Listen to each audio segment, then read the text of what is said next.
a dit ensemble. Donc on est sur la route, on brave la tempête et tout pour aller où? À Rambouillet. À Rambouillet. Parce qu'en ce moment, aujourd'hui commence la quinzaine des possibles. Et ce soir, ils ont invité Cyril Dion et Rob Hopkins. Donc voilà, donc on s'est dit, allez, en Zoé, les enfants sont gardés par la nounou. Il y a un temps, mais alors je vous raconte même pas, je sais même pas si on entend le son sur la caméra, mais des trompes d'eau, impossible. Donc j'espère qu'on va arriver à Rambouillet dans un bon état. Allez, on y va!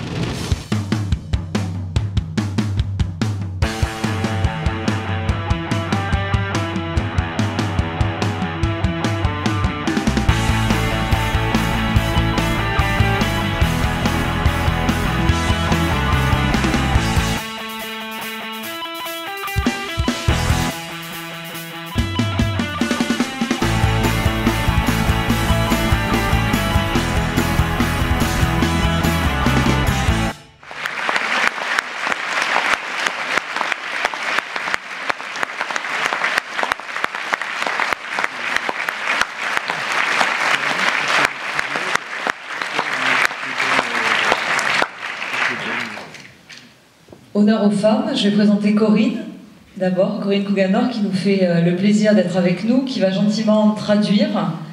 D'ailleurs, je pense qu'on n'a pas assez de micros aussi, je ne sais pas trop comment on va, peut-être qu'il faudrait, on va voir. Qui nous fait la gentillesse de traduire. Corinne, c'est une des co-initiatrices du mouvement Paris Transition 15, il y a quelques années. Rob, on va d'abord commencer, je vais à peine te présenter, parce que je pense que quasiment toute la salle a vu demain. Le film avait été projeté en avant-première le 21 septembre 2015. On avait fait salle comble au Vox. Tu as enseigné la permaculture à l'université de Kinsale en Irlande et tu es l'initiateur du mouvement des villes en transition en 2005 à Totnes. Cyril, tu es cofondateur du mouvement Colibri qui fête ses 10 ans cette année, cofondateur du magazine Kaizen qui a fêté ses 5 ans hier soir, et puis surtout co-réalisateur du film Demain, qui a quand même été, je pense, quelque chose qui a vraiment marqué l'année 2016, puisqu'il était sorti le 2 décembre 2015. Au départ de ton aventure, Rob, c'est à la fois l'action locale pour lutter contre le réchauffement climatique, c'est aussi construire une nouvelle société plus solidaire par une réappropriation citoyenne des enjeux clés, à savoir l'alimentation, l'énergie, la finance, l'habitat. En 2005, tu réunis à Totnes tes voisins et toute personne qui souhaite venir réfléchir à une nouvelle économie à l'échelle locale. Comment avoir des circuits courts à côté de chez soi, cultiver toutes les terres disponibles, coopérer pour des énergies renouvelables de proximité, mettre en place une monnaie locale en lien avec les valeurs de solidarité, collectivement devenir des promoteurs citoyens pour avoir un accès à ses propres logements économes construits à partir de matériaux locaux. Comment finalement, et dans le livre, tu as échangé avec Lionel là-dessus, sur à la fois, je dirais, rassurer et impliquer, mais j'aimerais bien que tu témoignes sur le lien aux autorités locales.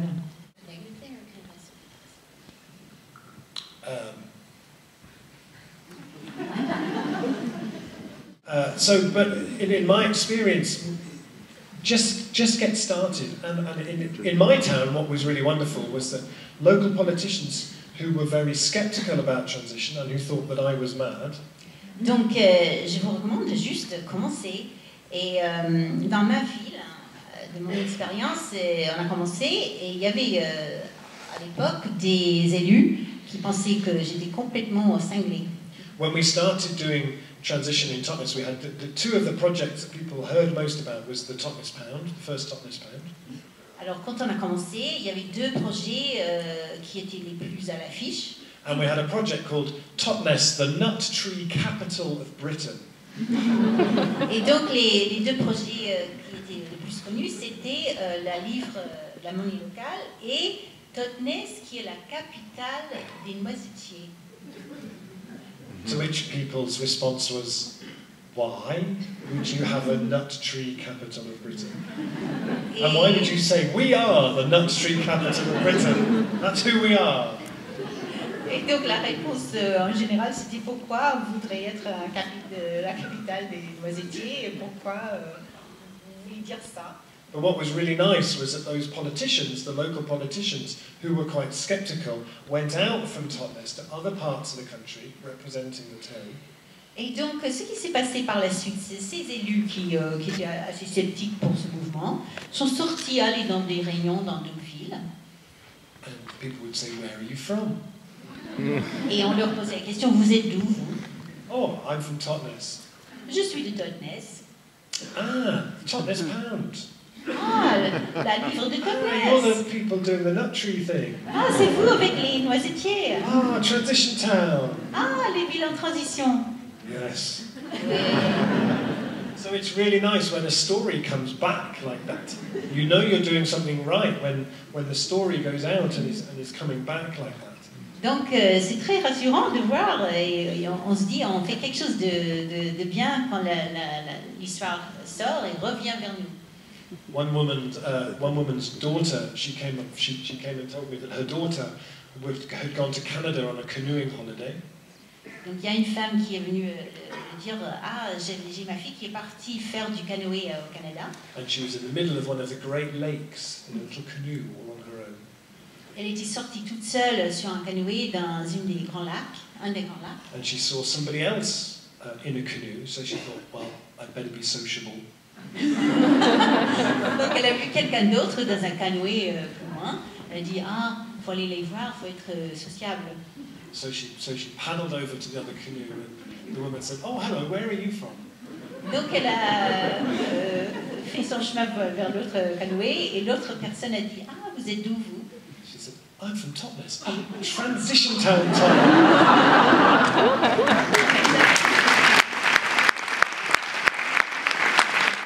On est en salle, on a fait 1 100 000 entrées. Et on a eu la plus longue exploitation d'un film dans l'année où on est sorti, puisqu'on est resté 39 semaines, je crois, à l'affiche. Ce qui était beaucoup. Et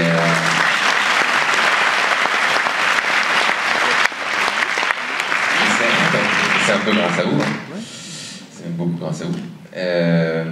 On a vendu 200 000 DVD jusqu'à maintenant. 50 000 VOD, donc vidéo à la demande, donc en gros 250 000 vidéos. T'as fait combien de débats? J'ai été dans 17 pays, enfin le film sort dans 30 pays. Donc moi j'ai été dans 17 déjà, et je suis à 2 doigts de mourir, donc je vais bientôt m'arrêter. Là je vais aux États-Unis au mois d'avril pour la sortie américaine, parce que ça finit par sortir aux États-Unis. Donald Trump est hyper content.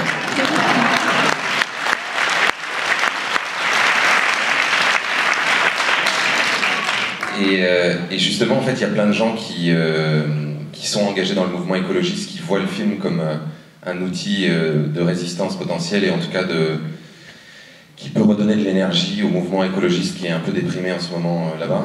Et c'est rien de dire. Je ne sais pas ce que ça donnera, mais la Commission européenne a décidé d'utiliser demain pour accélérer la transition énergétique dans la plupart des pays de l'Union.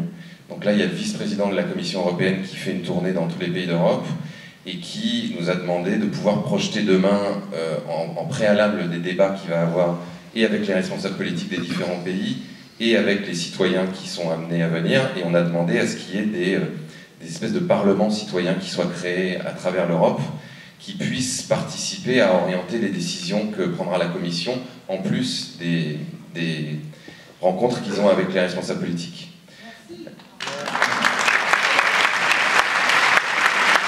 Le groupe qui est en train d'essayer de faire en sorte que les Jeux Olympiques soient à Paris et pas à Los Angeles en 2024 a tellement aimé demain, et notamment Tony Estanguet qui est ce sportif qui a eu 3 médailles d'or au canoë-kayak je crois, qu'ils ont développé un programme là, donc qu'ils nous ont envoyé peut-être un des plus ambitieux qu'il y ait jamais eu sur des gens qui veulent organiser les Jeux Olympiques, donc où ils ont baissé les émissions de CO2 de 60% par rapport à l'organisation des Jeux de Londres, où là ils sont en train d'imaginer un village olympique qui en fait ensuite, après les Jeux, deviendrait un endroit, un éco-quartier où les gens habiteraient avec 50% de logements sociaux et 50% de logements normaux, donc avec que des bâtiments passifs, créés avec des matériaux naturels, avec des jardins en permaculture qui produiraient quasiment suffisamment de nourriture pour tous les gens qui habitent là, évidemment des énergies renouvelables, des systèmes d'épuration d'eau, etc.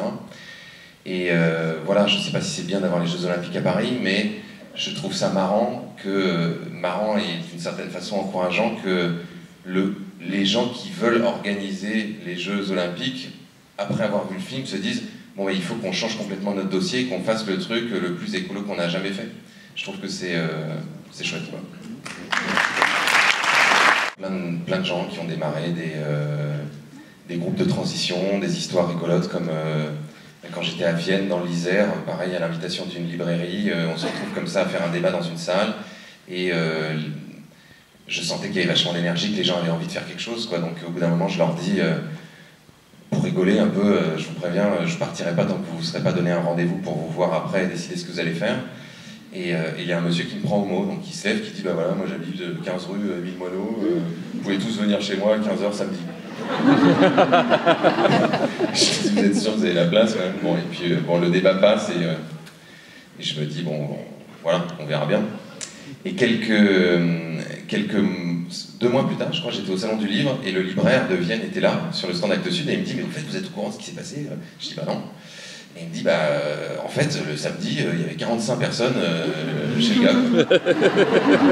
Et ils rentraient pas dans son salon, donc en fait, ils ont été obligés de se mettre dehors. Et ils se sont organisés en groupe, ils ont fait 8 groupes, je crois. Et ils ont commencé à structurer le travail et ils se sont donné un deuxième rendez-vous. Et au deuxième rendez-vous, ils étaient 120. Donc là, ils ont changé, ils sont partis de chez le monsieur pour aller dans un autre endroit. Et au troisième rendez-vous, ils étaient 260. Et là, ils sont plus de 300, ils ont créé un collectif qui s'appelle Demain à Vienne, vous apprécierez le jeu de mots. Et des groupes comme ça, on en a eu, mais pléthore d'histoires. À tel point qu'on a été obligé d'ouvrir enfin, on n'était pas été obligé, mais je me disais, c'est hyper dommage que moi, on me raconte ces histoires, mais que personne ne les connaisse. Et donc, on a ouvert une section sur le site de Demain, qui s'appelle Après-Demain, et on a demandé aux gens, en quelques lignes, de nous raconter ce qu'ils faisaient, et voilà, on a déjà plus de 700 projets qui sont recensés, et je suis sûr qu'on est très loin du compte.